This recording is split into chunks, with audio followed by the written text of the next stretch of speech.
Earlier this week, Joe Biden rolled out his vision for fixing healthcare in America, and it's essentially an expansion of the Affordable Care Act. Now, here at TYT, we have various hosts, myself included, who are much more supportive of a Medicare for All single payer system. And someone who was actually also very much in favor of that single payer system was Simone Sanders when she was working on Bernie Sanders' campaign back in 2016.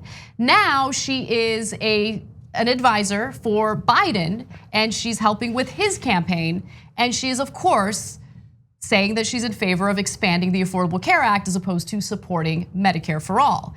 And when she got called out on it, she didn't like it so much. Take a look. You used to, and in your prior role with working with Bernie Sanders, you intellectually came to the conclusion that you could have Obamacare, add to it, and get Medicare for all. And obviously now you're saying that it's different, right? Because Joe Biden is saying you can't have Medicare for all and Obamacare because Medicare would replace Obamacare.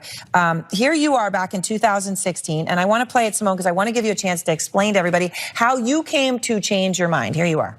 Thinking big is how we get change in this country. Thinking big is how we got the Affordable Health Care Act, and thinking big is how we're going to build on that with a Medicare for All single payer system. When we talk about a Medicare for All single payer system, we're talking about universal health care. We're not talking about doing away with Obamacare, with the Affordable Health Care Act. We are talking about building on its enormous success.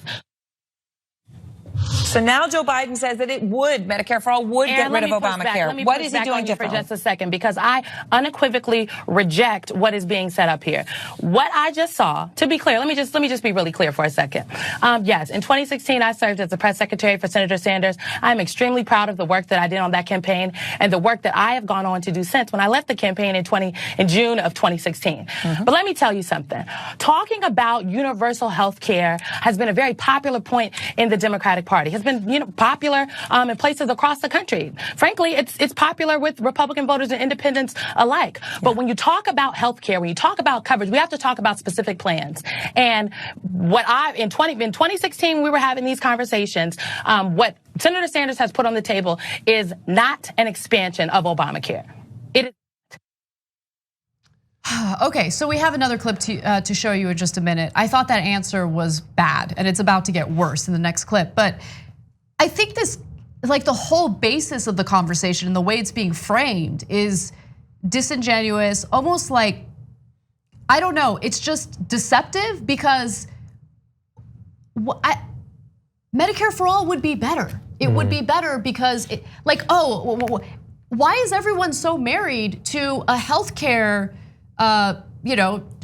Why is everyone so married to the Affordable Care Act, knowing that it had so many major flaws? So the way that I see this, and the way that the establishment and the media are trying to frame this is, they want to repeal the Affordable Care Act, right? And then you're going to have nothing. You're going to have nothing as this debate goes on about Medicare for All. I mean, it's a big risk. No, that's not what's going to happen. The Affordable Care Act, as flawed as it is, especially now that the mandate has been repealed, will remain intact, but you push for Medicare for All to replace that system. I mean, you can argue that it expands that system. It's the ultimate expansion of the Affordable Care Act because it's a single payer system that covers everything. And we've talked about that on this show before. I'm gonna give you the details of Medicare for All in just a minute because I think it's important to just repeat what it covers. The plan would allow patients to visit doctors with no out-of-pocket fees.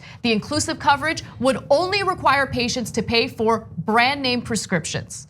Okay, let me give you more. His proposal includes a list of financing options, including different ways of taxing the wealthy. That's just to, answer questions about how it would be paid for. Hospital services, including inpatient and outpatient hospital care 24 hours a day, emergency services and inpatient prescription drugs.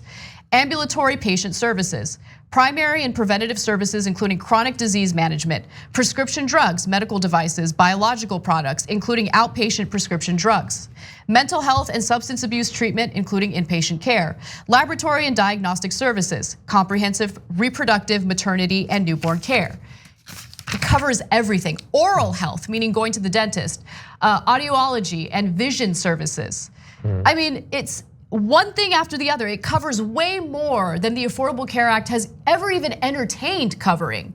And so we're having this ridiculous, disingenuous conversation about whether or not it's gonna expand on the Affordable Care Act. Yeah, it's gonna expand, the ultimate expansion. It's gonna cover everything. What they're so hyper-focused on is, what are we gonna do about the private insurers? We gotta protect the private insurers, which they're gonna get to in just a second. Yeah, well, they're in a tough position because they want the money from those private insurers, and he's getting a lot of money from that area. She is in a particular tough position. She put herself in that particular tough position. Yeah, I don't have a lot of sympathy for. So there's obviously no case to be made that the actual outcomes for individual Americans would be better under Biden Care, Medicare for America, whatever alternatives versus Medicare for all. You can't actually make that case, so you have to retreat to one of the common criticisms of Medicare for all, which is either saying it's impossible to pass or it costs too much. Those are difficult arguments to make on the cost side, because that study that we talked about most of last year shows that it would actually save money over what we have right now. So that undercuts that argument significantly. And the argument that it would be too difficult to pass is either an admission of cowardice that you wouldn't push for it, or could be similarly used for any other massive expansion of healthcare. It is gonna be difficult, but it's worth fighting for. So those two arguments don't really make sense to make, so instead, they get into sort of a procedural thing about expansions and replacements and would there temporarily be, like all of that stuff that doesn't have anything to do with the actual outcomes. Yes. They don't want to talk about the outcomes because that will get people excited for pushing for the outcomes like Medicare for all. So while in that first clip, she failed in making the case for why Biden care would be better than Medicare for all, in this next clip, she's about to get even more defensive because someone had the audacity to finally do her job and ask a question that should be answered. Take a look. For anyone to suggest that because I work for Vice President Biden, now I feel differently, that's just not true. I welcome a conversation. No, but I want to be clear. I'm not suggesting you feel differently. I'm suggesting, hold on, but Simone, let me say why I played that. No, I want to be clear. Because I do feel some type let me finish my sentence. Hold on.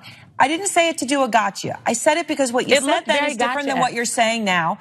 You're a thoughtful, smart person. You've changed your mind, and I want to give you a chance to explain to people why. Because, Aaron, I believe in building on the enormous success of Obamacare. But the plan that is currently on the table that is being discussed by a number of folks when they talk about Medicare for all, specifically Senator Sanders' plan, does not do that. And no actual person cares whether we're expanding previous legislation or replacing it. They care about how their healthcare will be delivered and how much it will cost them. That's what they care about. This is all procedural BS. I totally agree, 100% agree. What really stood out to me there was that she seemed to be blindsided by that question when a savvy individual who's working on campaigns, who was the press secretary for Bernie Sanders in the 2016 election. Like, you should expect that question. You should be prepared to answer that question. Instead, she got angry. She accused Aaron Burnett of gotcha journalism. You should be ready to explain why you no longer support a proposal that you championed, that you pretended to be incredibly supportive of when you were working for Bernie Sanders. Why have you changed your mind? Now, your answer might not tell the truth, but as someone who's worked in press relations and PR, whatever, you should be ready for the spin. And she wasn't even ready for the spin. The only way she handled it was, I'm gonna get defensive, I'm gonna accuse you of gotcha journalism. That is insane to me. Yeah, but again, she's put herself in a tough position. She supported Bernie Sanders, now she supports him.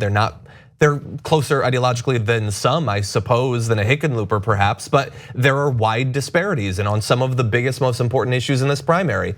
So you either have to say that I might have disagreements with the person I'm supporting on a particular policy, but I believe they're the right person to be president, or you have to explain why you changed your mind on that policy. And she doesn't want to admit to either of those things. She doesn't even have to. My point is, had she been prepared to answer this question, which she should have prepared for, she could have said even something as simple, stay calm.